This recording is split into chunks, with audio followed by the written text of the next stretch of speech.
Hello again out there. It has been quite a while. For those of you that don't know me, I'm Carson, and usually I'm here to talk about horror things, mostly Halloween Horror Nights at Universal Studios in Orlando, sometimes horror books, sometimes other horror adjacent things. But today I'm not going to be talking about any of that at all. Instead, I want to talk about one of my favorite places in the entire world, probably my favorite place in the entire world. So this is actually kind of long overdue, and my husband has been encouraging me to finally sit down and make a video talking about our travels over the last couple of years to the Florida Keys. Now, I live in Florida, and the Keys are a pretty long drive from where I live, but it can be done in a day. And as I always tell people, like, drive. The drive is half of the journey, and you really need a car to kind of get around down there. But it is well worth the trip if you are able to do so. I've been wanting to make this video for over a year now because the last 2 years I have been down to the Keys with my husband and my family, and we have had just the most amazing time for 2 years in a row, hoping to make this maybe an annual thing if we're able to swing it, if schedules and such work out. But we all just have fallen in love with this place. And I had been a few times before this when I was younger, and there was a long stretch of time where I had not been back to the Keys. But in the last couple years, just returning to all of these familiar places down there just really reaffirmed how much I love this location and think it is such an amazing place to go. Now, I'm from Florida, and it's still a bit of a drive. It's most of a day to get down there. Like, we tend to get up early before the crack of dawn and set out and try to get there around midday. But I always tell people, like, you need to drive. I know some people are like, it's too long of a drive here in Florida, I'll just fly. No, like, you need a car down there to do a lot of these things. And just the experience of driving down that old highway, that 2-lane road, once you get down there and you hit the Keys, there's just nothing like it. That's part of the experience. So for today, I kind of wanted to make a little travel recommendation video and talk about some of my experiences in case anybody out there was interested in going or has been and wants some new suggestions and places to go. I'm not going to act like I have some top secret things. Like, a lot of these things are maybe things that you've heard of before, done before, but these are some of my favorite spots, experiences, places, and things to do in the Florida Keys, and eat too, because come on, the food. So I've kind of broken this up into different sections. I have a lot to say about food, but I'll probably save that for the end and instead start off talking about some of my favorite experiences, things that we've done, places to go, things like that first. The way I kind of split this up too, I feel that Key West itself is its own kind of separate entity. Like, I love Key West. It is one of my favorite towns ever. I love that weird little town to death. But a lot of the things that we really enjoy in my family also are in that middle Keys. I think some people either just go all the way down to Key Largo and kind of stop there, and there's nothing wrong with Largo, or people go all the way down to Key West, but there's so much fun and amazing things to do in that middle Keys area. So I kind of wanted to start with that section, kind of middle upper Keys first. I'm going to start off with what was probably my favorite experience in the last couple years. This was actually something we did last year, and that was our kayak excursion. We went through a store called Paddle the Florida Keys, and not only do they sell like water sport equipment and kayak things, but they offered excursions with a guide. There was their tour called the Mangroves and Manatees. That was the one that we did. And I was the one that kind of like wanted to do this kayak excursion specifically. And I did a lot of research. There are so many places that you can go kayaking and just rent kayaks or have a kayak dropped off to you.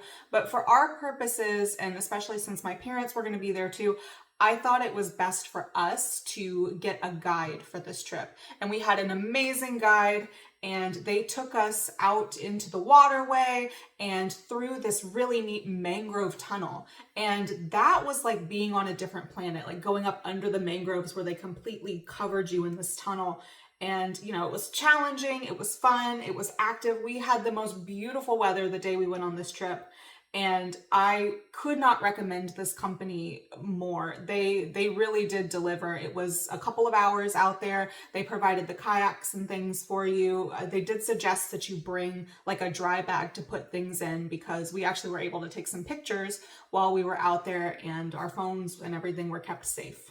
I had been kayaking previously when I went down to the Keys when I was much younger, but that was just kind of a rent the kayak at the place you were staying. And for some people that might be more what you're looking for, but I really liked having a guide that kind of told us some of the cool details about the area where we were, and was explaining like how the mangrove system works and all of the nature and things like that. And it really felt like a cool, personable experience. Our guide actually made a point to kind of like pull his paddleboard up next to everybody and chat with everyone. So it was a really cool, really inclusive, just amazing day on the water. Now, if you're looking to see some sea creatures without actually having to get in the water yourself, there are a couple of places that we have been over the years that are also really neat. And one of those is Theater of the Sea in the Islamorada area.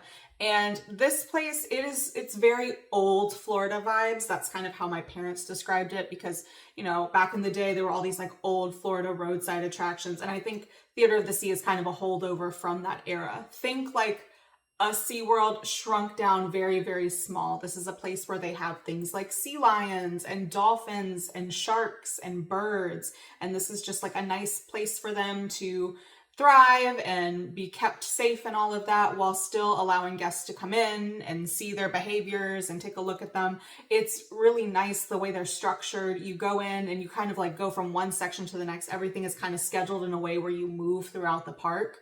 And there's some beautiful plants, these nice little gardens, these little paved areas. And again, it's a small place, but it's just so charming and so cute. And they make a point to really talk about like sustainable fishing practices and not overfishing, and really just driving home that point of wanting to protect the oceans. Like, of course, that's such an important thing, but I love how they're using the time that they can get people in the door to kind of speak about that and share the importance of keeping our oceans clean. Now, while we went to Theater of the Sea last year, there is also another place called the Dolphin Research Center in that same Islamorada-ish area as well. And I have not been here in years, but from what I remember, it was also a really neat experience. Dolphin-centric. They've got some little interactive experiences and things there, but again, it is also still a research facility and very much about conservation and things like that. So I would love to get back there sometime, maybe the next time I'm down there, since it's been so long, but I do remember really enjoying that one when I was younger too. Somewhere new that we went on an excursion on our most recent trip this year was to Pigeon Key. Now, we have seen Pigeon Key. You can't miss it when you're driving down the highway or over the bridge. It's this little smaller area, this teeny tiny little key that you can only access by boat or by part of the old railroad bridge. And you are going to learn so much of the history of Henry Flagler and the railroad that was built that kind of expanded Florida all the way down into Key West. This Pigeon Key is where a lot of the people that worked on the railroad were living, and they have some of the buildings from this complex still existing. And we had an awesome guide here as well. She gave us like this awesome, I don't want to say lecture in a bad way. Like, I don't want it to sound like it was some boring class. No, like this woman was so knowledgeable. We got this full history talk from her. And as someone that I went to Flagler College, I'm very familiar with Henry Flagler and all that he did, but I was still learning a whole lot along with everybody else. Now, again, you can only access it by a boat, or you have to take the long railroad bridge out there down the little ramp onto the key. There is no road that you can take a car. Now, the railroad bridge, you have a couple of options. You can either walk or bike, and everyone will tell you that has done it. It is a lot further than you think it is. So we did not opt to walk or to bike. We took the little train. They have like a little teeny tiny train, and you can reserve a spot on the train, and they'll pick you up in the little parking lot. You take the little train out onto the highway, and then they take you out onto the railroad bridge. I was a little scared. I don't know why, because it's not like a real train. It's one of those that you see, like if you've ever been in a mall that has like a train that kids can ride back and forth through the mall. It's literally that, but you're out on this whole railroad bridge. And for whatever reason, I thought, oh my gosh, we're gonna die out here. The wind is gonna knock this train over. But it was perfectly safe. We all know the rickety little train. Pretty day. What?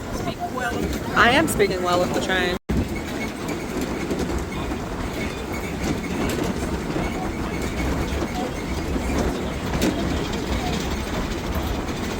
And it was so worth it because you're just out there and it's obviously been redone and repaved and everything, but you are on the old supports from that bridge that Henry Flagler built. Now, unfortunately, the railroad didn't last for a ton of time because they had a huge hurricane that came and kind of destroyed everything down there. They get into a lot of the history of that as well when you take the Pigeon Key tour, but to be able to be riding on a pretend train on a part of history was really neat. And just the water, that's another thing I need to mention too. The water down there, the most beautiful turquoise, bright blue, like there's nothing like it. My suggestion for Pigeon Key is to book the earliest slot in the day. That's what we did. We took the first train out there. They give you a couple of hours and then you can catch the train back. Again, you can walk, you can bike if that's more your speed. We had my parents with us and we didn't want to trot them all the way down that bridge or put them on bikes. So the train was what worked for us, but maybe you're feeling a little more adventurous and want to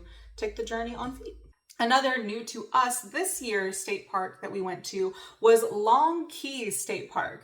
So a little context for this. I specifically wanted to go to this state park because we made a point. All right, let's talk about it. So if there's one thing that I'm gonna do, it's gonna be show up to watching a television show like way too late, way after the fact. Like I famously did not watch Lost, which is one of my favorite shows, until it was like well off the air and the culture had moved past it. So that's just kind of my MO. I tend to just like let something run its course and then I'm gonna decide I'm gonna hop back into it after everyone has moved on. So for years, my parents had been talking about this show that was on Netflix called Bloodline. And they were like, oh, it was so good. And it was set in the Keys. And just to watch it just for the scenery alone was amazing. And like, I knew this and I trust their recommendations. We share a lot of the same tastes, but for whatever reason, I just did not hop on board with this show until literally like 2 months before we went on our trip this year. And it was a serious business, this watching of Bloodline. I'm like, we have to finish it. We have to watch at least a certain number of episodes, like until we leave. Like I wanted to finish it. And it's just 3 seasons. It wasn't like hard work, but with life and other things and my husband and I being busy, like, but we have to finish it before we go down there. And since we had been to the Keys previously, it was really fun to watch it and kind of recognize these locations, recognize where the characters were. And then of course, on the way down there, this time we're like pointing out all of the places as we go that appeared on the show. But I specifically wanted to go to Long Key State Park because if you haven't seen it, I don't want to spoil it. I would really recommend it. It's a fantastic show. But a significant plot point that happens, like the biggest thing that happens at the end of the first season happened at Long Key State Park. So I, being insane, had to go. I was like, we have to go to where Redacted was filmed. So we go out, we go chomping through. It was a nice little nature walk too. It wasn't just because I'm insane and liked this television show. It was a really nice place to go and walk. So it was just this beautiful day. We couldn't have asked for more perfect weather, but as we're walking along kind of close to the water, I'm pulling up pictures on my phone as like a reference to see like, wait, does this tree look like the tree that's in the background? And I believe we did find the spot in which the thing that happened. I wish I could say what it is. Like, I'm sure everybody out there has already seen the show and already knows, but just in case you haven't, I don't want to spoil it, but you have to laugh. There's a picture of me, I'll put it in here, that just gets more funny as time goes on, of me like at the spot, like, yes, we found it, nature walk, going to where things were filmed.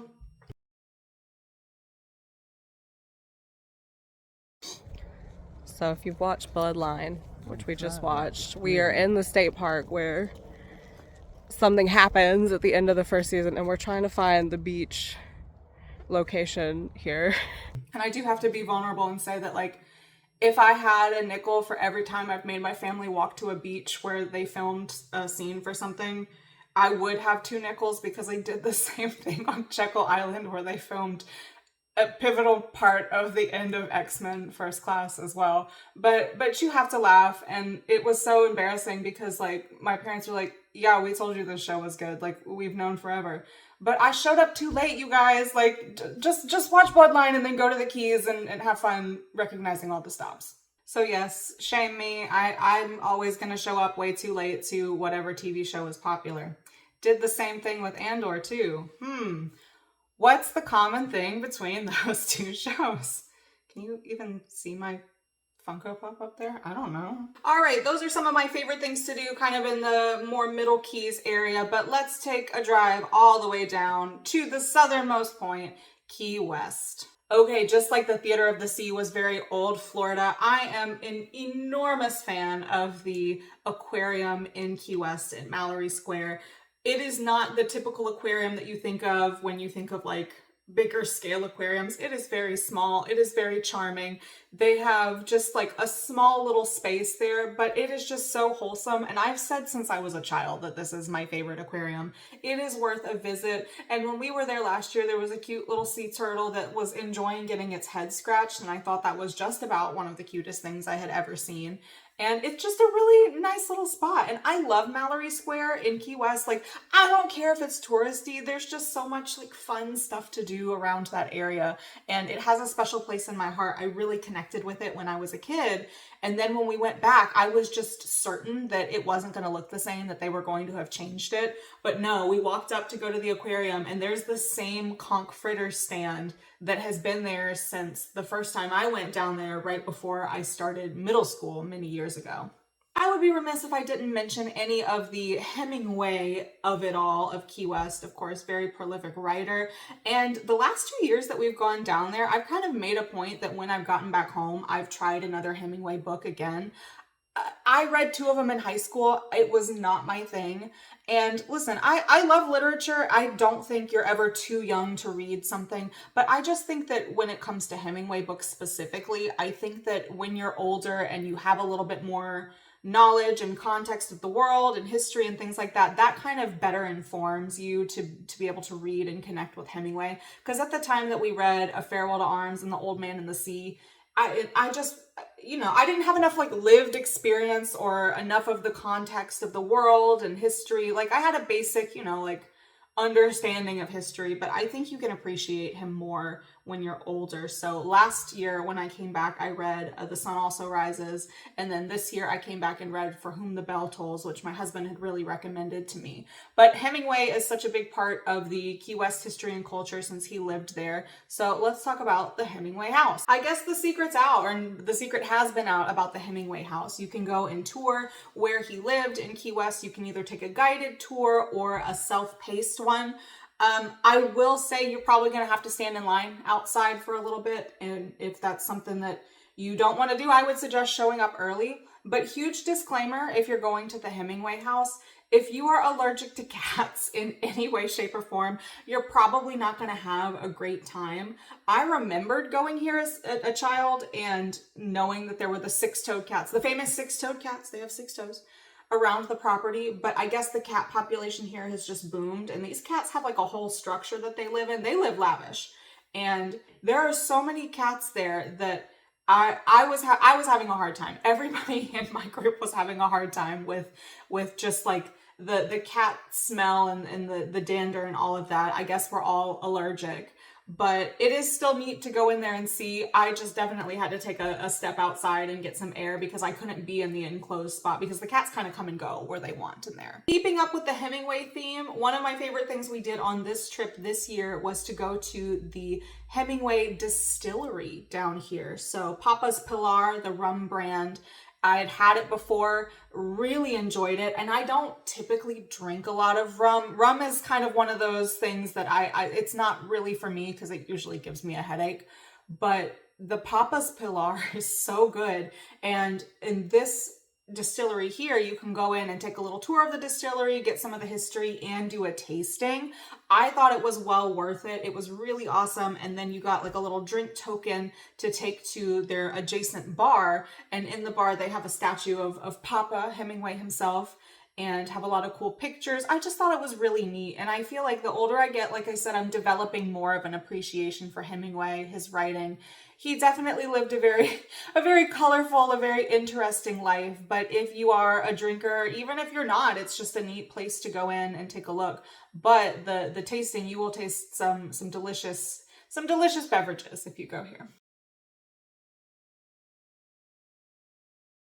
And every night in Key West and Mallory Square, as the sun goes down, you can experience the Sunset Festival right out on the square where you can see the water, you can watch the sunset. It is so beautiful. The street performers and vendors will come out. I always enjoyed doing this when I was younger. I still enjoy doing it to this day. Is it touristy? Maybe. I don't care. You got to go to the Sunset Festival at least one night that you're down there. Something else I would strongly recommend while you're down there in the evening is to take in a ghost tour. Key West is a weird town, y'all. A lot of weird stuff has happened over the years, and I have been on several ghost tours in my time. This year we did a haunted pub crawl because my husband wanted to do a haunted pub crawl. And this place I have to highly recommend. It was called Bone Island Ghost Tours, the haunted pub crawl. You got a free t-shirt. I was in it for the free t-shirt. But it was really amazing. We had a great guide. His name was Gene, fantastic storyteller. And you do go around to some of the bars and things, but it wasn't entirely in bars. You made a few drink stops if you wanted to top up and get a drink again. But you got a good mix of like ghost stories and also just some weird history too. If you've ever heard of Carl Tanzler, that's not as much of a ghost story as it is just like how gross humans can be. I don't know if I'd recommend looking that story up, but you're probably going to hear that on whatever ghost tour you go on down there. And you're also probably going to hear about a certain doll that lives down there as well, but we're not going to get into that today. Whether or not you're a believer or not, or just want to hear some fun stories, it's part of the culture down there. You got to do a ghost tour. All right, let's talk about food. My favorite thing. Since we're in Key West, I'm going to go ahead and start with the Key West places, and let's go ahead and get it out of the way. I am wearing a Margaritaville shirt. I don't care if it's touristy. It is the original Margaritaville. It's a lot smaller than all of the others that are around, and there's something charming about it. Like, if you've been to a Margaritaville, you know what the food is, but I have, the last 2 years we've gone and had a margarita in remembrance of Jimmy. And I just think this one, it's the original. It's on Duval Street. Like, you gotta at least pop in and go to the store, okay? Like, even if you feel like, that's a chain restaurant, just at least like go and see it. But when it comes to the best meal I have had in Key West, and one of the best meals I have ever had in my entire life, it is El Mesón de Pepe, a Cuban restaurant right in Mallory Square area. I dream about this food. Before our first trip with my husband and family last year, my husband had heard so much about this place. When I talk about best meals I've ever had in my life, I told him that I would drive all the way to Key West from home in one day just to eat at this place and experience the glory of this Cuban food. Just the bread alone and some of the dipping sauces that come with it, so worth it. And when we got there and he finally ate there, he's like, I said, did I oversell it? Did I hype it up too much? He said, no, I think you undersold it.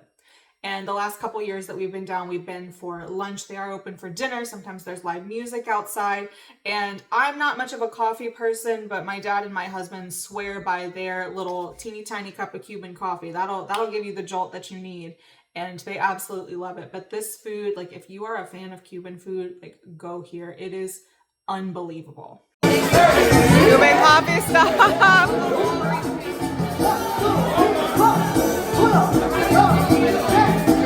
And not too far from that area, you have Half Shell Raw Bar.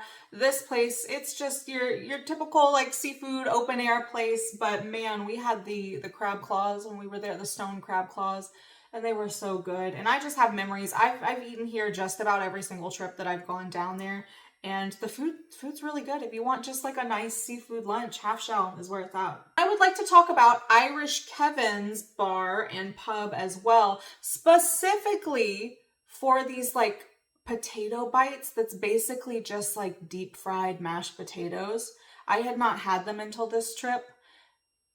Unreal, unbelievable. We went into Irish Kevin's on Duval Street. Here's my pro tip. We have been down there the last 2 years on St. Patrick's Day.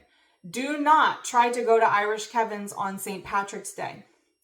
Go the day after St. Patrick's Day when everyone is hungover. Go and door bust when they first open, which is what we did because my dad wanted an Irish coffee the day after St. Patrick's Day. And you'll get right in. Everyone's hungover. You will be able to immediately get in. And they had a guitar player when we were there this year. It was just a nice little, we made a little drink stop like right at 11, had some of those amazing mashed potato bites, and just enjoyed listening to some live music before everything got a little too crowded.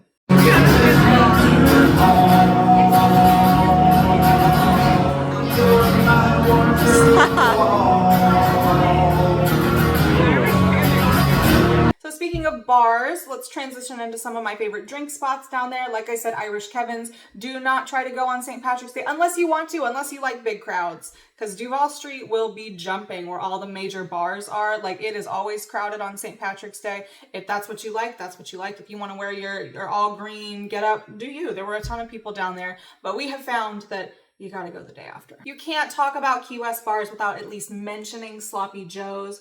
This is allegedly where Hemingway liked to spend a lot of his time and drink. And they have a wall where they have this contest, the Hemingway lookalike contest. We always say that my dad could win that. In fact, the first time we went down there, we happened to be there in the summertime during when this contest was taking place. And everyone thought my dad was participating in it, even though he wasn't. And he could have won. But they have the wall of papas back there. Good drinks, good vibes.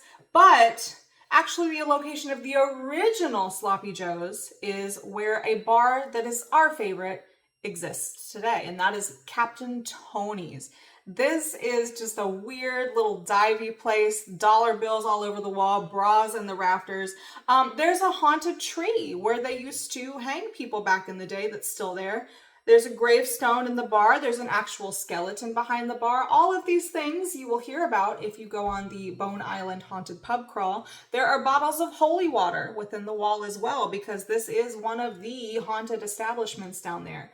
But it is an entire vibe. You gotta stand out on the sidewalk and try to backwards toss a coin into the fish's mouth on the big sign out there. We love Captain Tony's. For like the entire year before we were going on this trip this year, we talked about Captain Tony's and going back there to the Holy Land the entire time we were waiting until this most recent trip.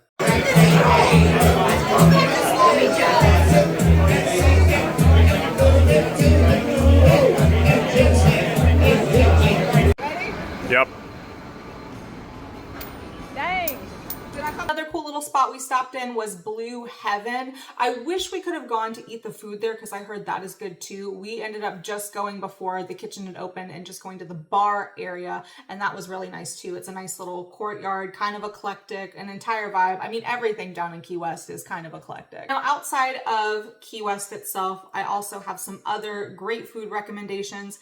Up in Isla Mirada, I had heard about this place called Marca 88, and I heard they had amazing margaritas, and went there, and in fact they did. They also have amazing tuna nachos there. I had a wonderfully cooked piece of fish. We actually sat down like in their little beach area at this little sandy table right off the water. The weather was beautiful. I mean, all of like the waterfront dining down there is so great, but this place, it lived up to the hype for me. So Marca 88 in Isla Mirada, check it out. Now, I mentioned a conch fritter stand in Mallory Square, but right as you enter into the Key Largo area, you need to be on the lookout for the Florida Conch House.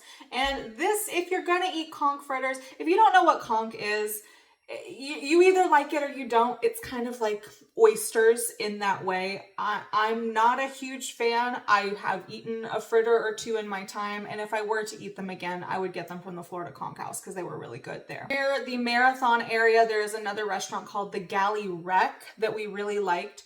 And the reason that we ended up in this restaurant was actually because last year my dad and my husband did a fishing excursion, and they were told by the captain that took them out fishing that they needed to take their catch, what they had just caught that day, to Galley Wreck, because a lot of places down here do the cook and serve. You can bring your fish, they'll prepare it for you for a fee, and then you get to eat whatever you caught that day.